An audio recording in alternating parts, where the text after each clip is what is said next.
¿Cómo te va, Mariano? Nosotros queremos hacerte que nos cuentes un poco lo que hacen ahí en el Observatorio Astronómico Oro Verde, ¿verdad? Sí, así es.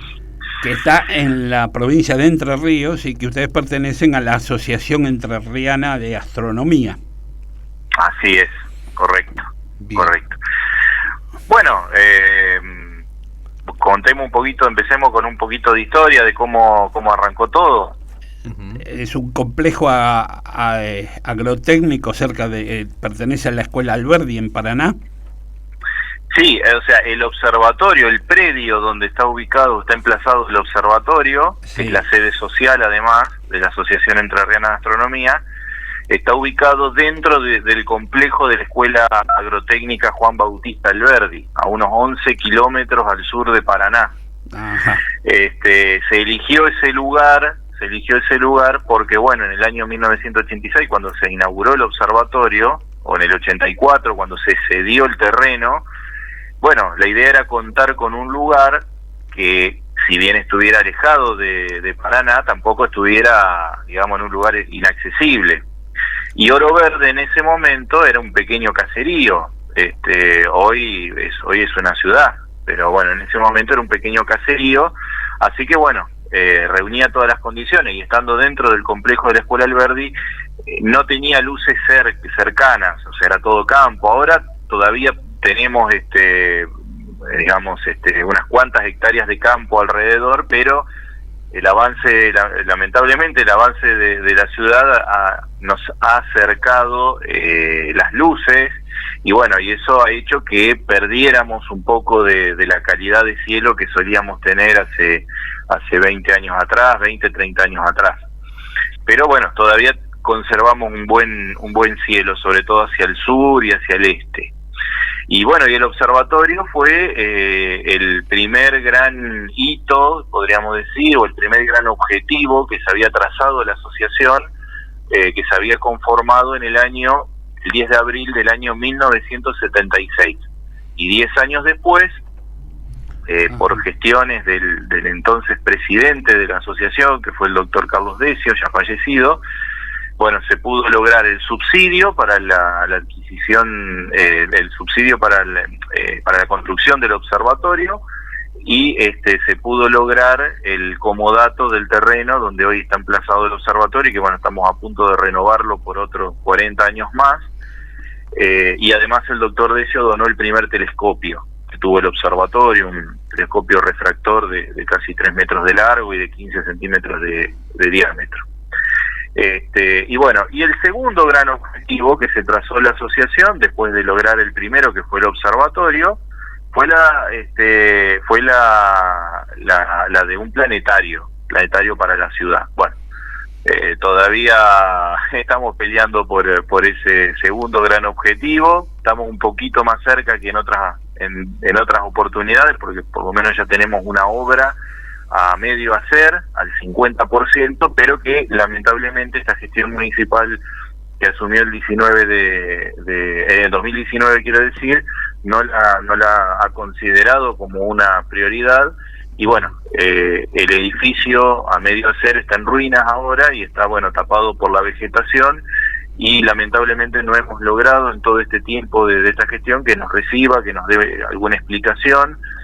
Y bueno, por eso hemos tenido que llamar al canal TN y bueno, obviamente molestar a todos los medios de acá de la ciudad para que nos den una mano, y además de una campaña en las redes sociales para ver si el intendente primero acepta reunirse con nosotros y nos explica qué es lo que va a hacer y por qué tiene en esas condiciones de abandono absoluto una obra que costó mucha plata y que se pagó con dinero de los contribuyentes.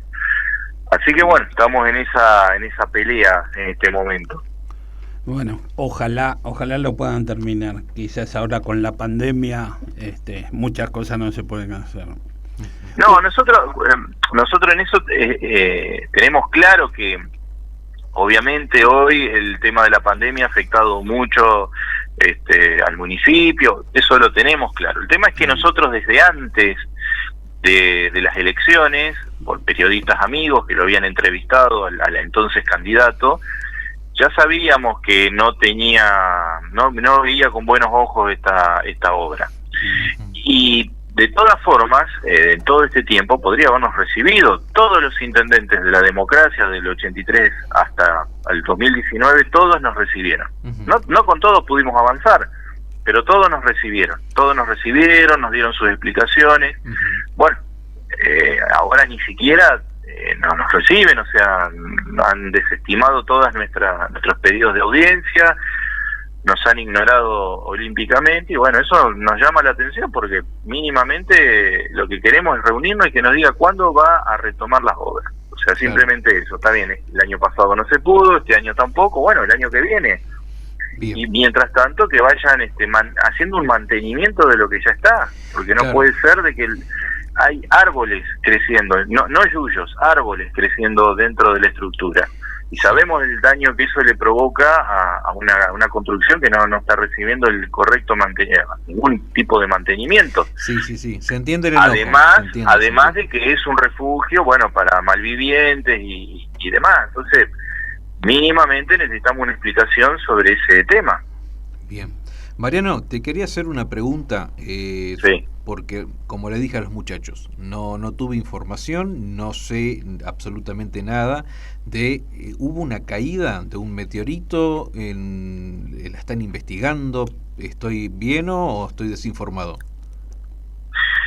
Mira, sí, hubo un avistaje de un bólido bastante luminoso porque fue observado en horas del día, de la tarde, o sea, entre las 4:30 y 5 de la tarde. ¿Esto hace fue cuánto, observado, más o menos, Mariano? ¿Cómo? ¿Hace cuánto tiempo de esto? Y esto fue en junio, no recuerdo ahora exactamente. No, más o menos quería saber el tiempo. Sábado 13 Bien. de junio, sábado 13 de junio. Fue visto desde Rosario y bueno, fue visto desde casi toda la provincia de Entre Ríos, tanto de la costa del Paraná, acá de Paraná, Diamante, La Paz, como también desde la costa del Uruguay, zona de Gualeguaychú, Concepción del Uruguay. De algo grande. Sí, porque aparte fue entre las 4:30 y 5 de la tarde, o sea que creemos que si esto hubiera sido en horarios nocturnos hubiera sido más espectacular, más visible. Claro. Y además hubo mucha gente que, sobre todo de la zona centro y sur de la provincia, sintieron un fuerte estruendo, que eso es característico de los bólidos. Primero, antes que nada, expliquemos a la gente qué es un bólido. Por favor, ¿Cuál es la diferencia entre un bólido, meteorito, meteoro? Vamos a hablar con propiedad, como se dice. Sí. Muy bien. Estos objetos, lo primero que tenemos que entender es que son desprendimientos de otros cuerpos celestes. Es decir, fragmentos de asteroides, en la mayoría de los casos son fragmentos de asteroides que se producen a raíz de colisiones, ¿no es cierto?, entre asteroides, se producen fragmentaciones, y si estos objetos tienen si son partículas o hasta 50 metros de diámetro, o sea, desde una partícula hasta 50 metros de diámetro, ese fragmento desprendido de otro cuerpo celeste, que en la mayoría de los casos son asteroides, pero pueden ser de fragmentos desprendidos de cometas, de planetas como Marte, planetas rocosos como Marte o de la Luna inclusive, si ese fragmento queda dando vueltas por el espacio, pasa a llamarse meteoroide. Un meteoroide puede ser una partícula o puede ser un objeto de hasta 50 metros de diámetro. Cuando ese meteoroide ingresa a la atmósfera de un planeta, en este caso la Tierra, y comienza a quemarse por la fricción que genera con la atmósfera, son objetos que ingresan a una velocidad de 100.000, 200.000 kilómetros por hora, generan un objeto luminoso, y ese objeto que penetra la atmósfera se llama meteoro. Si ese meteoro es una partícula que se quema inmediatamente, es una estrella fugaz. Ese tipo de meteoros se llaman estrellas fugaces, que son los más comunes, los que podemos ver en prácticamente cualquier noche, y los que producen a veces lluvias de meteoros. Ahora, si el objeto en cuestión no es una partícula, sino que es un objeto más grande, del tamaño de una naranja, del tamaño de un auto, del tamaño de una casa, bueno, hasta 50 metros de diámetro, ahí ya estamos hablando de un bólido. Y los bólidos o bolas de fuego son objetos que no se queman inmediatamente, sino que por el tamaño y a veces también por la consistencia, por la densidad, bueno, los materiales de los que están formados, pueden formar una bola de fuego, producir estelas, estampidos sónicos, pueden convertir la noche más oscura en día por un instante, pueden ser vistos de días, a veces de día, y estos objetos, si son metálicos, hay dos tipos de meteoros, o sea, si son metálicos, este tipo de objetos, al ser más densos, no se desintegran fácilmente en la atmósfera. O sea, en el momento que el objeto penetra en la atmósfera, se produce un choque a gran velocidad, pero cuando estos objetos son metálicos, no se desintegran fácilmente.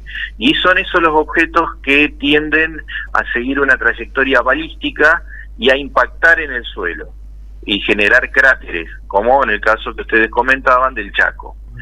Por el contrario, hay otros objetos, los más comunes, que son los rocosos. Los objetos rocosos son más frágiles y en general, no siempre, pero en general tienden a desintegrarse, porque como son más frágiles, cuando ingresan a la atmósfera, impactan con nuestra atmósfera a gran velocidad, suelen provocar explosiones aéreas. Y estas explosiones aéreas a veces pueden hacer que el objeto se desintegre completamente si no es muy grande, pero hay veces que estos objetos se desintegran y caen en caída libre, pequeños fragmentos más pequeños, como pasó en el año 2008 acá en Entre Ríos, en la zona de Colonia Verduc, muy cerca del Palmar de Colón, donde nosotros fuimos y pudimos recoger varios meteoritos de tamaño como guijarros o un poco más grandes, pero no muy grandes. Ese tipo de objetos rocosos, que son los más comunes, estallan y no dejan cráteres, porque la explosión, en vez de producirse en el suelo, como los meteoritos metálicos, se produce en la atmósfera. Mariano. Sí. Ricardo, ¿cómo te va? Hola, bien. Primero agradecerte por la comunicación después de algunos retrasos que tuvimos, pero bueno, estamos al aire. Y te quería preguntar, ya que te escuchaba, ¿qué posibilidades hay, según vos, según tu experiencia, de que algún bólido de estos o algún fragmento sea confundido con un ovni? ¿O se lo puede tomar como un ovni muchas veces? No, son muchísimas porque,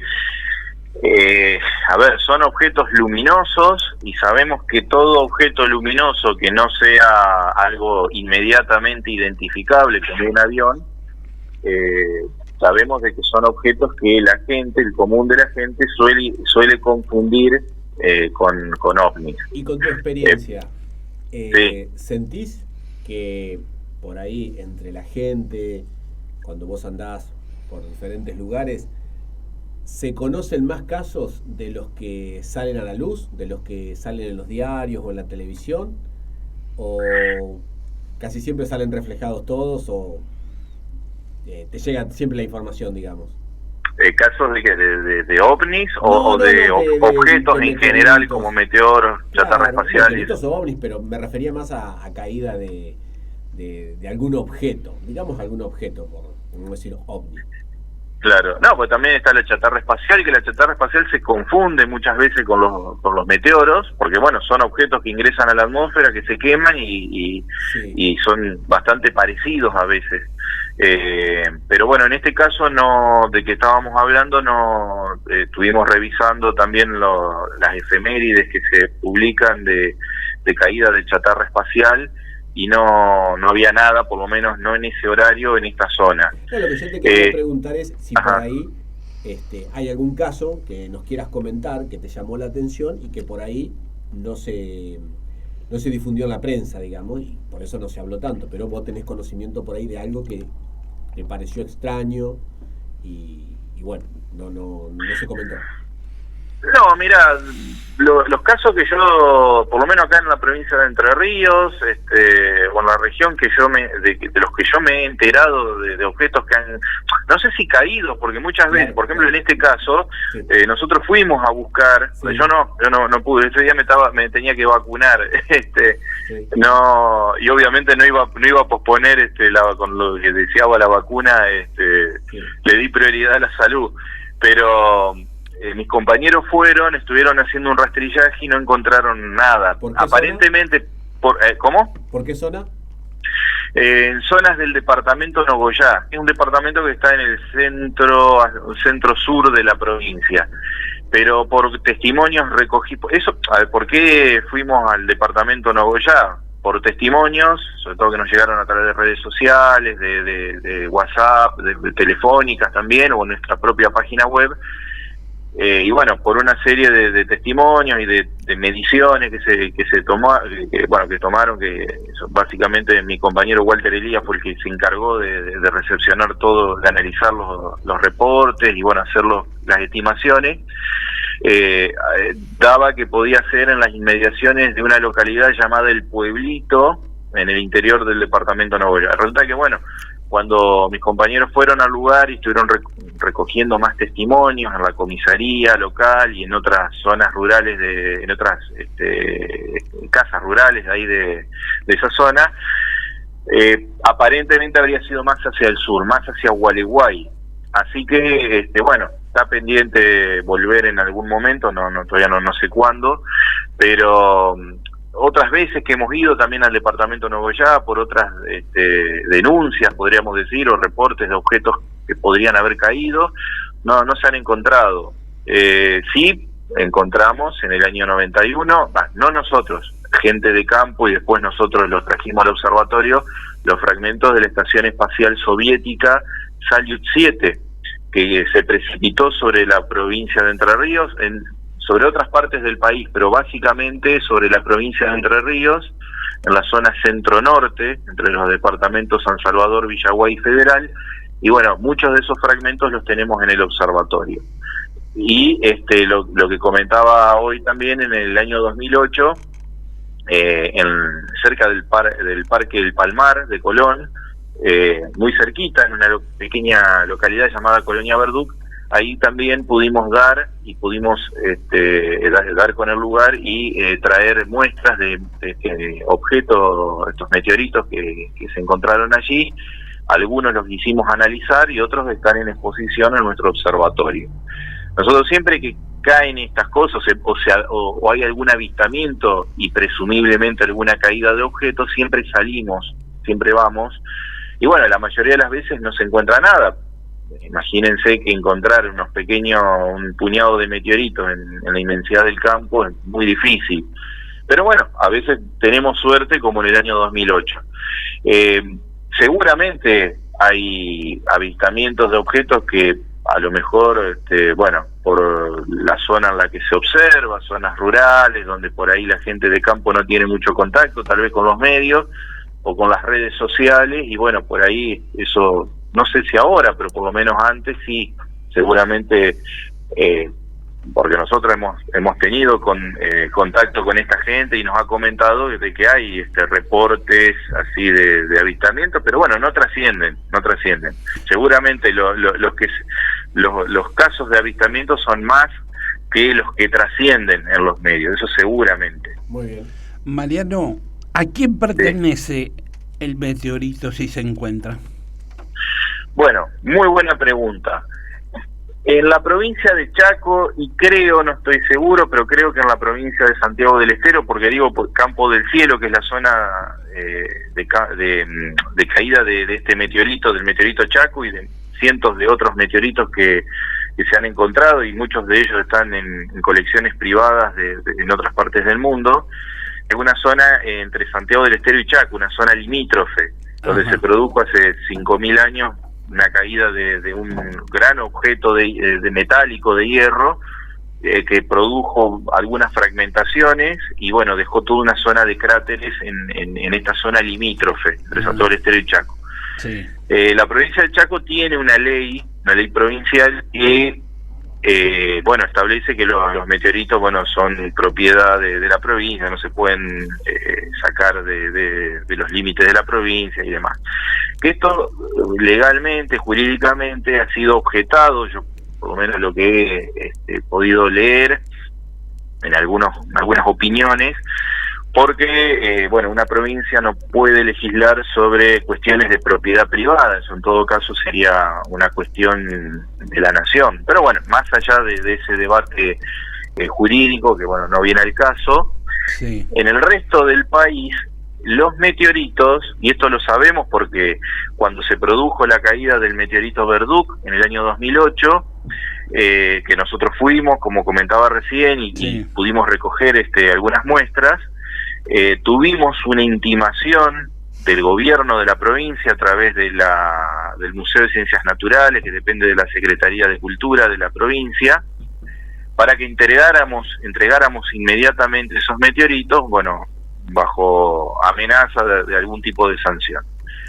Justamente, bueno, se acababa de unir a la asociación un miembro que además es abogado, así que bueno, hicimos todo un estudio del caso, y bueno, hicimos una presentación, y bueno, no nos molestaron más. ¿Por qué no nos molestaron más? Bueno, porque estuvimos indagando en el tema, y la legislación sobre el tema meteorito en Argentina es la siguiente.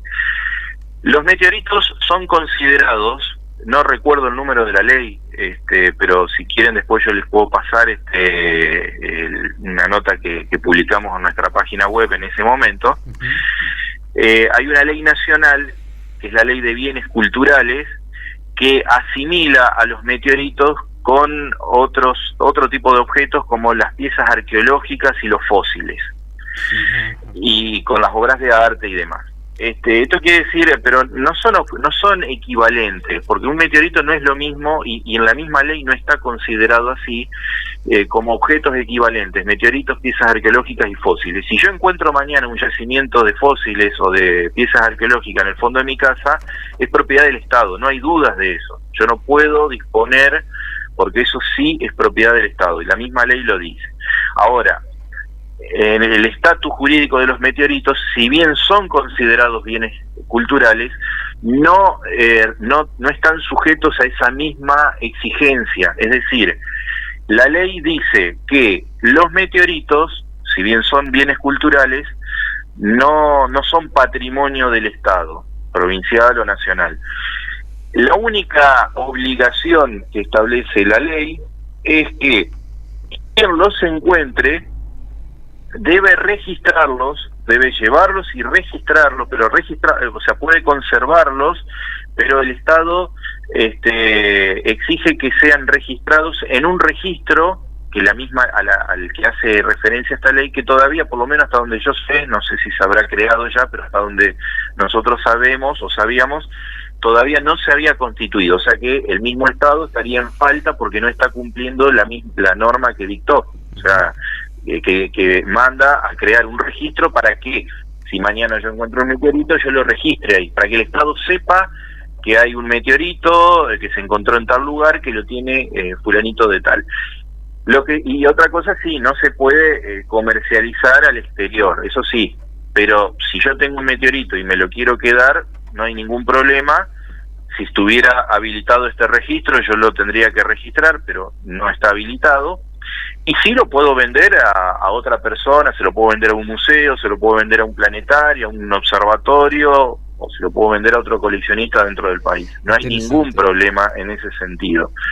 No obstante, sabemos que, por ejemplo, el señor Oscar Turone, que es era uno de los, yo no sé si todavía sigue manteniendo su colección, pero él era el principal coleccionista de meteoritos del país, y de hecho nos donó algunas piezas para nuestro museo en el observatorio. Él, por miedo a que el Estado le quisiera incautar toda la gran colección de meteoritos que él tenía, se llevó toda su colección a Europa, creo que a Francia, si mal no recuerdo. Después no sé qué pasó, porque la verdad le perdí el rastro. Pero en realidad no debería de pasar nada, ¿no es cierto? No, ya como les digo, o sea, yo encuentro un meteorito, me lo puedo quedar, y fue el argumento que nosotros, después de estudiar la ley, porque la provincia de Entre Ríos tiene una ley provincial que adhiere a la ley nacional. Entonces nosotros, después de estudiar todo ese marco legal, hicimos una contestación, y bueno, la provincia no nos volvió a molestar con respecto a ese tema. Así que bueno, el que encuentre un meteorito ya sabe, lo puede tener, lo puede vender a alguien de acá del país, no se puede sacar afuera. Bien. Y en algún momento, si se crea este registro, bueno, hay que llevar y registrarlo. Es interesante porque yo particularmente no lo sabía, no sé si ustedes sabían esto, yo no lo sabía y eso está muy bueno. Mariano, yo te quiero hacer una pregunta porque recién estábamos charlando y un colega nuestro tiene como un pálpito, o sí, se podría llamar así, de que los meteoritos siempre caen en zonas agrestes, en zonas que no están pobladas, en zonas rurales, en zonas desérticas. ¿Hay algo de eso, vos con tu experiencia como investigador de estos fenómenos, hay algo que puede llegar a decirse si es por esto o simplemente es una estadística al azar? Mira, el tema es así, aunque las ciudades sean cada vez más populosas y uno desde el aire las pueda ver como enormes y de noche se vean iluminadas y siguen siendo puntos en el mapa, ¿no es cierto? Claro. La mayor parte del planeta está deshabitada, basta con ver lo que, bueno, primero que la mayor parte de la superficie son océanos, pero de la parte de tierra, si uno ve la inmensidad de lo que es el Sahara, lo que es Siberia, lo que es la Antártida y el Ártico, claro, lo que es la Patagonia, lo que es la Amazonia, bueno, en fin, lo que es Groenlandia, bueno, la mayor parte de la superficie terrestre sigue estando despoblada. claro. Y bueno, acá en Argentina, en la provincia de Entre Ríos, una de las provincias que mayor cantidad de caídas registradas tiene. Si mal no recuerdo, de caídas de meteoritos, más allá de los bólidos que se han podido detectar, meteoritos que se hayan recogido, creo que son 9, si mal no recuerdo, no quiero, capaz que son más, pero creo que son 8 o 9, si mal no recuerdo, de caídas registradas.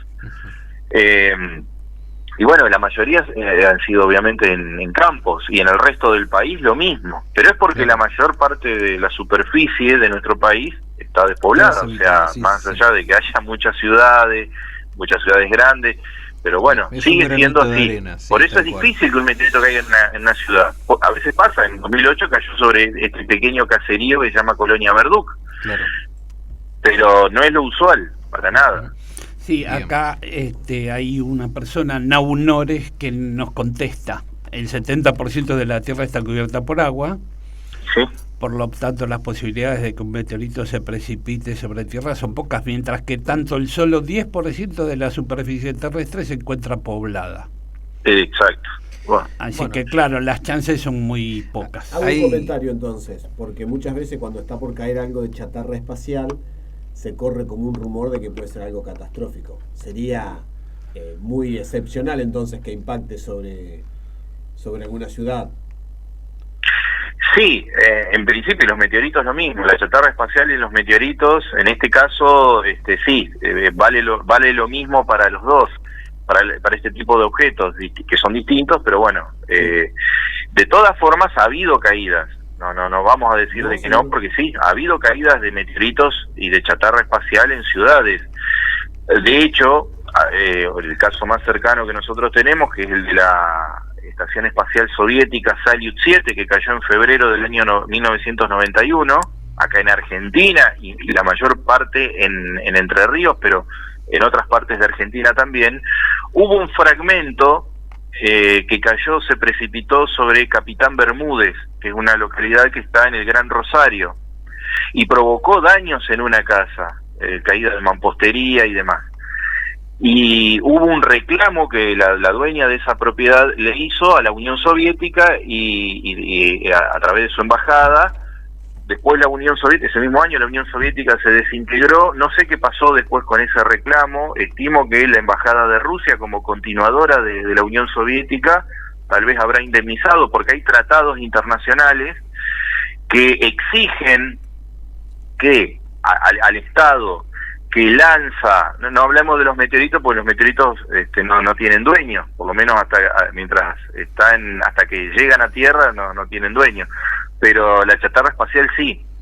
y hay un tratado internacional que exige al Estado que lanza, que financia o que construye un artefacto, que es un cohete, un satélite, una estación espacial, una sonda espacial, y si ese objeto cae y produce daños, contamina o produce daños de cualquier tipo en el territorio de otro país, ese Estado o esos Estados están obligados a indemnizar y a encargarse de la eventual descontaminación.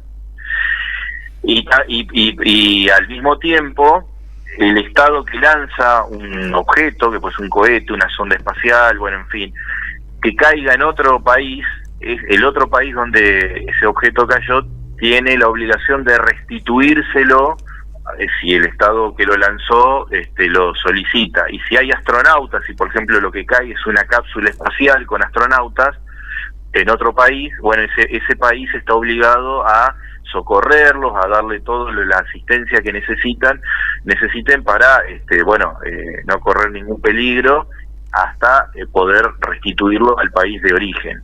O sea, eso lo establecen los tratados internacionales.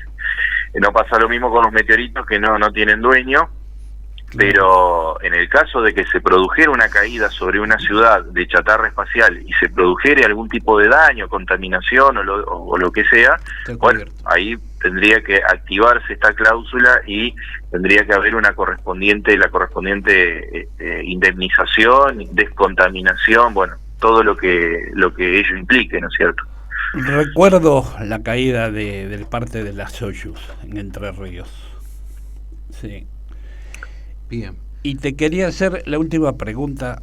Sí. ¿Escuchaste hablar de Oumuamua? Sí. Fue un objeto que primero se dijo que podía ser un cometa, después un asteroide. Lo más probable es que sea un asteroide. Ajá. Asteroide y cometa no son lo mismo, son objetos similares, son primos, podríamos decir. Son los objetos menores del sistema solar, pero los asteroides se formaron más cerca del Sol, los cometas se formaron más lejos, y si bien hay algunos asteroides que tienen algo de hielo, sí, pero no es lo principal. En los cometas sí, el hielo es lo principal. Y este objeto, Oumuamua, un objeto además de una forma muy extraña, una forma muy alargada, que muchos la comparan con alguna nave espacial de aquella serie de los años 80, serie animada, Robotech. Sí. Una forma alargada, pareció una nave alienígena de esa serie de Robotech. Sí. Se comprobó que provenía de otro sistema estelar. O sea, sí, quiere decir que era un objeto que se había formado alrededor de otra estrella, en otro sistema planetario. Sí. Y que, bueno, de alguna manera fue expulsado de ese sistema planetario y salió y quedó vagando durante, no sé, millones de años por el universo, por el espacio, por la galaxia, hasta que en algún momento, bueno, se cruzó con el sistema solar, entró y salió y se fue. Y entró que el nuestro. ¿Sí? Entró que el nuestro, nuestro sistema solar y pasó. Sí, y después, hace poco, el año pasado, se detectó un cometa, porque Oumuamua se cree que es un asteroide, claro, pero se detectó otro objeto, un cometa esta vez, que se llama Borisov, que también se pudo determinar por haciendo un cálculo, ¿no es cierto?, de su trayectoria, que en realidad no venía de nuestro sistema solar, sino que venía de otro lugar. O sea que ese también entró y salió, o claro, está saliendo de nuestro sistema solar. Y se cree que así ha pasado con muchos otros objetos que tal vez no lo hemos detectado en su momento, y ahora, bueno, se está ideando alguna manera de poder detectar estos objetos con mayor antelación para poder estudiarlos mejor. Claro. Pero no deja de ser interesante esta posibilidad de que objetos, no de nuestro sistema solar, sino de otros sistemas planetarios, tal vez con moléculas orgánicas, tal vez con agua, y tal vez con algún tipo de organismo, ¿por qué no?, que vengan de otro lugar del universo, puedan llegar a nuestro sistema solar y eventualmente impactar con algún planeta. Claro. sería la confirmación de esta teoría, de la teoría de la panspermia. Claro. Una teoría que fue elaborada por primera vez por los antiguos griegos, sí, y que determina o establece que la vida podría haberse producido en otra parte del universo y haber llegado. Panspermia en griego significa semillas por todas partes. Claro. Haber llegado a nuestro planeta tal vez a bordo de un meteorito, de un cometa, de un asteroide, por alguna colisión previa, ¿no es cierto? Sí. Hay dos tipos de panspermia, según las teorías, tres, mejor dicho. Una es la panspermia planetaria, sí, que sugiere que la vida en la Tierra provino de un meteorito marciano, de algún asteroide o cometa que chocó con Marte en épocas en que Marte tenía condiciones muy similares a las de la Tierra primitiva, sí, y que podría haber enviado meteoritos de Marte con bacterias en su interior, que estas bacterias luego colonizaron la Tierra y dieron origen a todas las formas de vida, incluyendo el ser humano. Después está la panspermia estelar, que es la que sugiere que la vida en la Tierra provino a bordo justamente de asteroides o de cometas, pero de otro sistema planetario, donde también a bordo habría bacterias que habrían ingresado a nuestro sistema planetario, habrían chocado con la Tierra y habrían dispersado esas bacterias, y luego así dio origen a la vida en la Tierra. Bien. Y hay una tercera, que por ahí es la más difícil, pero la propuso Francis Crick, uno de los descubridores del ADN, que se llama la panspermia dirigida, que es la que sugiere que la vida en la Tierra llegó a bordo de cápsulas con bacterias que fueron enviadas deliberadamente por alguna civilización extraterrestre que quería sembrar la vida por la galaxia. Entonces son las tres variantes de esta teoría, y este tipo de objetos, como Oumuamua o como el cometa Borisov, podrían, y otros objetos similares que vengan de otros lugares de la galaxia, podrían tal vez confirmar esta teoría. Claro, traer signos de vida. Exacto. Bueno, Mariano, te agradecemos mucho la comunicación y todo lo que nos explicaste. A nosotros nos interesa mucho todo esto en nuestro programa. Así que muchas gracias por tus conceptos. Bueno, el agradecido soy yo, y bueno, a disposición para cualquier consulta o cualquier entrevista que necesiten realizar en el transcurso del año, de lo que queda del año o el año que viene, o de algún otro fenómeno que por ahí se pueda producir, a disposición como siempre. Y desde ya